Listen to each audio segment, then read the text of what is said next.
हिंदू धर्म में तुलसी का बहुत ही अधिक महत्व है। तुलसी का पौधा हर घर में सकारात्मकता का प्रतीक माना जाता है। सनातन धर्म में तुलसी का न केवल धार्मिक महत्व है, बल्कि इसका चिकित्सीय और औषधीय भी बहुत अधिक महत्व है। कहते हैं कि तुलसी का पत्ता अगर हम रोज ग्रहण करते हैं, तो इससे कैंसर जैसी बीमारियों से निजात मिलती है। यही नहीं, सर्दियों में तुलसी का काढ़ा या चाय पीने से हमें खांसी, सर्दी आदि रोगों से भी निजात मिलती है। लेकिन तुलसी का पौधा देखभाल भी बहुत अधिक मांगता है, वो भी खासकर सर्दियों में।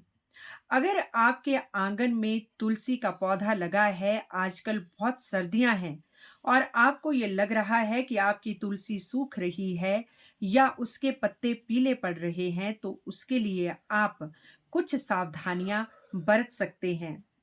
जैसे नंबर 1, अपने तुलसी के पौधे को आप हर दूसरे तीसरे दिन पानी जरूर देते रहें।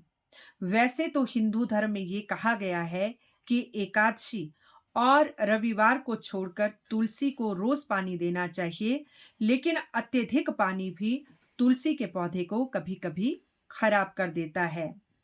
नंबर 2, रात्रि को आपका तुलसी का पौधा अगर आंगन में है, तो रात को पाला पड़ता है, उससे भी तुलसी का पौधा सूख जाता है, पत्ते पीले पड़ जाते हैं। तो आप उसके ऊपर रात के समय पॉलीथीन का कवर भी डाल सकते हैं। कोई पॉलीथीन का बड़ा-सा कोई आपके पास लिफाफा हो, वो उसके ऊपर आप रख दें, ताकि वो पौधा आपका पाले से बच जाए। अगर आपके तुलसी के पत्ते पीले पड़ रहे हैं, तो आप इसमें गोबर की खाद भी मिला सकते हैं। लेकिन ध्यान रहे कि गोबर की खाद जो है, वो गीली ना हो, क्योंकि गीली खाद तुलसी के पौधे को खराब कर देती है। तो गोबर का जो सूखी खाद हो, उसका अगर पाउडर बनाया जाए और उसके बाद मिट्टी की गुड़ाई की जाए, उस पाउडर को उस मिट्टी में मिलाया जाए, तो कुछ ही दिनों में तुलसी के पत्ते फिर हरे-भरे हो जाते हैं। नंबर 2, केले के छिलके भी तुलसी के लिए बहुत अधिक लाभदायक होते हैं।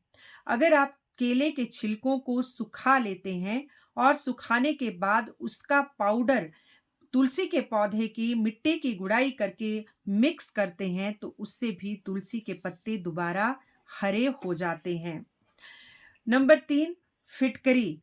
अगर आप फिटकरी का पाउडर गुड़ाई करके तुलसी की मिट्टी में डालते हैं, तो उससे भी तुलसी का पौधा जो है, वो हरा-भरा हो जाता है। इसके साथ ही अगर आपके पास सरसों की खली हो, तो सरसों की खली भी तुलसी के पौधे की मिट्टी की गुड़ाई करके अगर उसमें मिलाई जाए, तो तुलसी के पत्ते फिर से हरे हो जाते हैं। और ये चाहे गोबर की खाद है, चाहे केले की सूखी खाद है, चाहे आपकी सरसों है या फिर फिटकरी का पाउडर है, ये कम से कम 20 दिन के अंतराल में सर्दियों में डालते रहना चाहिए, ताकि तुलसी के पत्ते हरे-भरे रहें, पीले ना पड़ें और झड़ें भी नहीं, सूखे भी नहीं। क्योंकि तुलसी एक ओर जहाँ हमारी पूजा में काम आती है, श्री हरि नारायण उससे संतुष्ट होते हैं, दूसरी ओर यह हमारी सेहत के लिए भी उतनी ही अधिक लाभदायक है। तो आज के लिए इतना ही। और हाँ, अगर आपके घर में तुलसी का पौधा नहीं है, तो तुलसी का पौधा अपने घर में ज़रूर रखें। कहते हैं, इससे नकारात्मक शक्तियाँ घर के अंदर प्रवेश नहीं करती हैं। और साथ ही अगर हम तुलसी के क्यारे का रोज़ 11 बार परिक्रमा करते हैं, तो उससे हमारा ऑरा भी सुदृढ़ होता है। आज के लिए इतना ही। जय हिंद, जय सनातन।